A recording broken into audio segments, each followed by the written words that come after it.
COVID hits. Boom. Massive hit.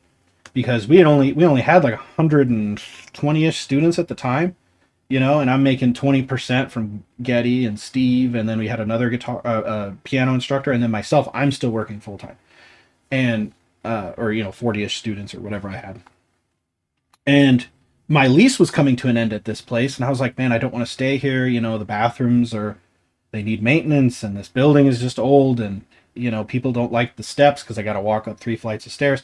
So I start looking for opportunity, and everybody told me not to. Everybody was like, no, just stay where you are. You don't know what COVID's going to bring. Oh my God. And I was like, I can't stay here. I think I could use COVID, this idea that, maybe businesses are going to have to shut down and maybe real estate people aren't going to be able to lease out their properties. I used that as an opportunity to say, I'm going to go to this guy, whoever was leasing out other properties, and see if they will invest in me now, and I'll give them a 5-year guarantee. So I found a place where I'm still at now. We got a year left in this lease. And I told the guy, I said, look, if you can build this place out the way I want it, it already had rooms, so we would have been fine. It just needed, some TLC. It needed some new carpet, new, drop ceilings, new paint, new stuff like that, new doors. The guy invested like somewhere between 30 and 50 grand just to get the place up and running for us. I said, boom, here's a 5-year commitment. And he's like, who is this crazy ass guy, like in the middle of a pandemic, telling me he's going to give me a 5-year commitment? So here we go. Sign on the line. Let's go. Commit now, figure it out later, right? That's what I say. So we still only had at that point, we actually had lost some students. We were only sitting at like 100. So we were at like 120. We lost like 20 students. And Steve's looking at me like, dude, I just left a 30-year career for this. And I'm like, I know, I'm sorry. I was so scared. Everybody was scared. But, they stuck with it. They understood that, there's something big here. Fast forward about another year, we were up to about 200 students. And I had another guitar instructor, another piano instructor who I went to college with, Stephanie, Getty still, Steve, and myself. And it was like, man, we're like a nice well-oiled machine here. I had increased, how much per percentage I was charging them for their students. It was a little more streamlined, but it wasn't perfect yet. It was still archaic in a way, but it was enough to pay the bills and for me to walk away with some money after, I'm still teaching full-time though, and I'm like, I have to stop teaching full-time because this is turning into something bigger and I need to give up some space for other people, whatever. At this point, at 200 students times, we're averaging about $130 a month. So we're making about 26 grand a month at that location. You take that times 12.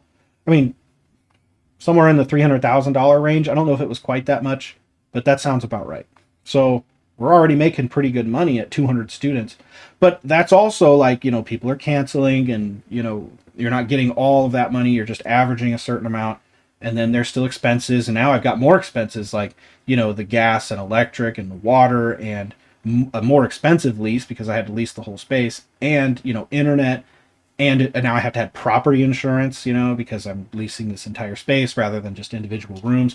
So there's all these responsibilities that pile up while doing that. But I was willing to take those on because what is my other alternative? Going back and working? I don't want to. Okay, well, I'll take these responsibilities. Then 2022, we opened up my second location outside of the Omaha area in Gretna, which is it was our second school that we opened in Gretna. There was nothing out there. People from Gretna had to drive into Omaha, and that's kind of a not great drive, especially with the interstate and traffic. Traffic is everywhere, so everybody understands the woes of that. And I was like, there's an opportunity out here because these people don't want to drive to Omaha at 5, 6, 7 o'clock at night and then get home at 8 o'clock at night because of traffic and all that stuff. So I was like, man, what if we, instead of making one big school in Omaha, what if we made a smaller school there and keep it as it is, and then go over here 15 minutes away and give an opportunity out here and try to get another 200, 300 students there. Boom, we opened the door.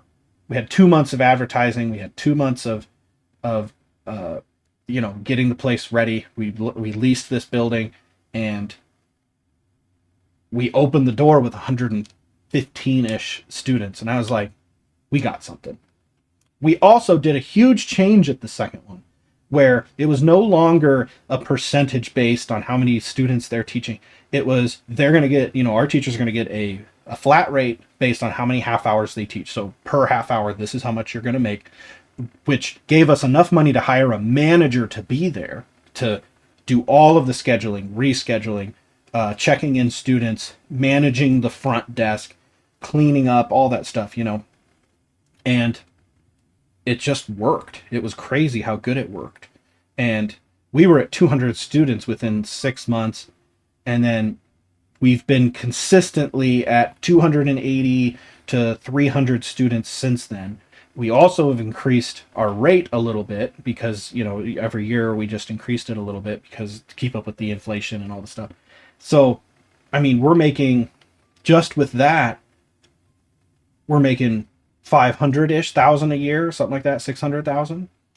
And that's gross revenue, of course. So you got all your expenses and stuff too. At least that. Then I went, okay, I want to buy a building. I want commercial real estate, not just, leasing anymore. So I start looking for properties. I found a few. And I was going to open another school in another part of town, but a building came up for sale on the complete opposite side of Omaha, which is a town called Bellevue. And a building came up for sale. I call the owner and I say, hey, would you consider doing a lease to own for a year with me? Allow me a year to grow this school up, get some money in the door, and then see if I can get funding, because I knew I wasn't going to get funding yet. But again, commit now, figure it out later. Cool.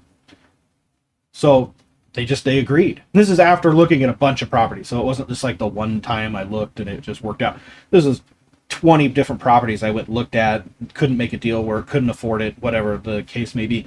This kid just worked with this guy. He was a chiropractor. He wanted to sell the building.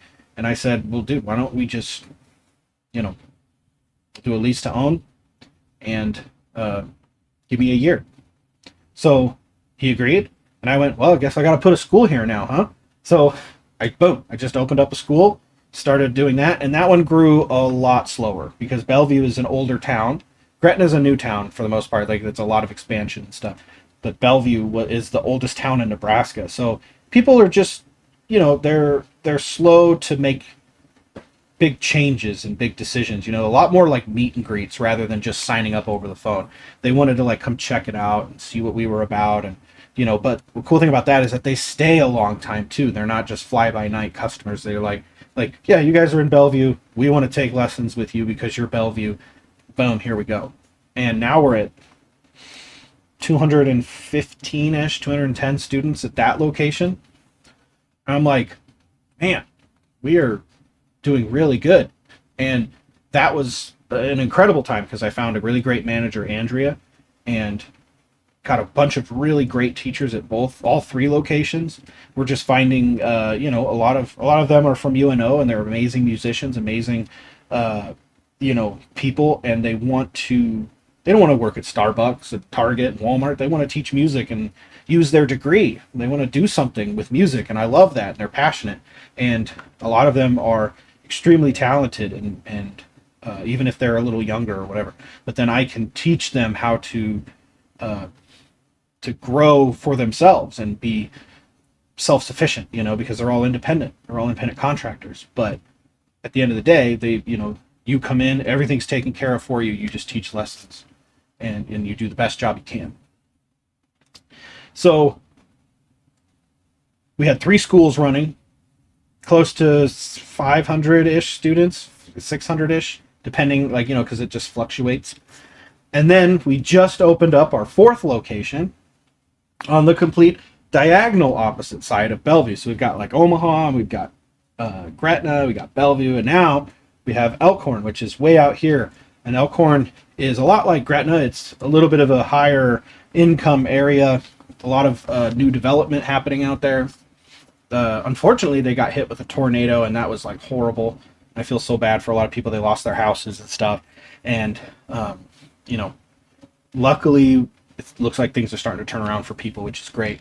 But at that same time, we opened up a school, and even during all of that, and during summer, which is the worst time of the year for signing up music lessons because people are out of town and whatever, we still have like 70-ish students there right now. So, where we're at now with all three locations originally, and now the fourth one, we're sitting at about